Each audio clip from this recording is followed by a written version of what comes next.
Le plus grand sabordage de navires de guerre de l'histoire. Un militaire, ça a sa fierté, et cette histoire en est le parfait exemple.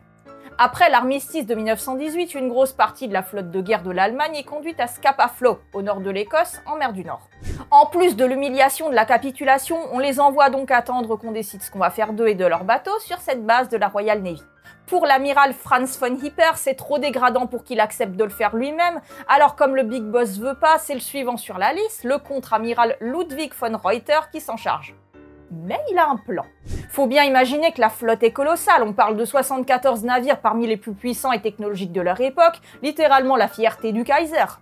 Alors que les Alliés se prennent la tête à savoir qui va prendre quoi, c'est le 21 juin 1919 que von Reuter donne l'ordre d'exécuter le paragraphe Elf. Et contrairement à l'ordre 66, il ne s'agit pas de tuer tous les Jedi, mais de saborder tous les navires de la flotte. Les marins allemands ouvrent alors toutes les vannes, portes étanches, trappes en tout genre, ils brisent volants et conduites, créant des voies d'eau inarrêtables dans le but d'envoyer les navires par le fond. Et eux, ils sautent par-dessus bord, tout simplement. Les Britanniques sont pris de court, mais tentent quand même de faire s'échouer quelques bâtiments sur des hauts fonds. Ils en récupéreront quelques-uns, mais malgré leurs efforts, les plus gros ne pourront pas être sauvés. Sur les 74 navires présents, 52 coulent en quelques heures seulement. Pour son acte de résistance ultime, von Reuter deviendra un vrai héros aux yeux d'une frange nationaliste de l'Allemagne de l'époque. Et les navires ?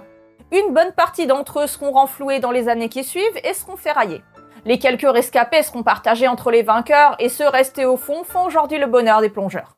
Et anecdote bonus spéciale pour finir, ces épaves sont devenues bien plus tard une source d'acier toute particulière, du low background steel ou acier à faible rayonnement de fond. Pour la faire courte car c'est pas du tout mon sujet, il s'agit d'acier produit avant les premières explosions atomiques et donc exempt de toute contamination radioactive.